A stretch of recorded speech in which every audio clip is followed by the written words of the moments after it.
Hey everyone, welcome back to quantprof. Today we are going to solve a Jane Street quant interview problem. Check the description for more quant interview resources. Let's look at the problem. You toss a fair coin till you get 5 consecutive heads. Since the outcomes of the tosses are random, the number of tosses required to get 5 consecutive heads will vary. So, what is the expected number of tosses to get 5 consecutive heads? Pause the video here if you want to give it a try.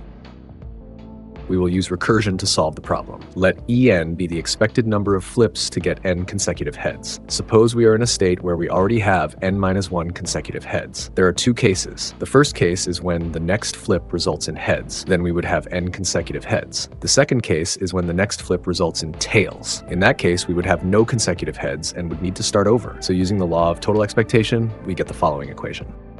The first term corresponds to the first case where we had n-1 consecutive heads, and with one more toss landing on heads, we get n consecutive heads. The +1 in this term accounts for the current flip that resulted in heads. The second term corresponds to the second case where we had n-1 consecutive heads, but the next toss resulted in tails, resetting our streak to 0 consecutive heads. As a result, we now need En more expected tosses to achieve n consecutive heads. Note that the +1 in this term accounts for the current flip that resulted in tails. Simplifying this, we get the following equation. Also note that E0 is 0 as no tosses are required to get 0 consecutive heads. Using this, we calculate E1 as 2, E2 as 6, and so on.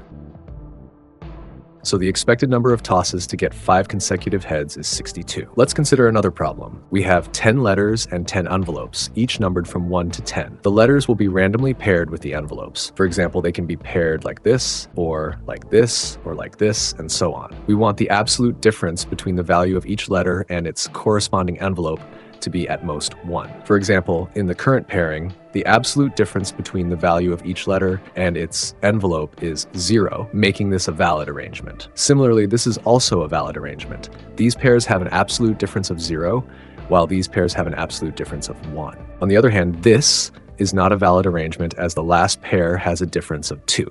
Find the probability that the letters are assigned to envelopes such that the absolute difference between the value of each letter and its corresponding envelope is at most 1. Try to solve this on your own. Hope you liked the video. If you want to learn how to solve these kinds of interview problems, we invite you to check out our course, Quant Interview Masterclass, where we teach you how to think when solving difficult problems. We also cover the entire theory, specifically tailored for quant interviews, along with over 1,000 problems. Thanks for watching, and see you next time. Until then, Godspeed.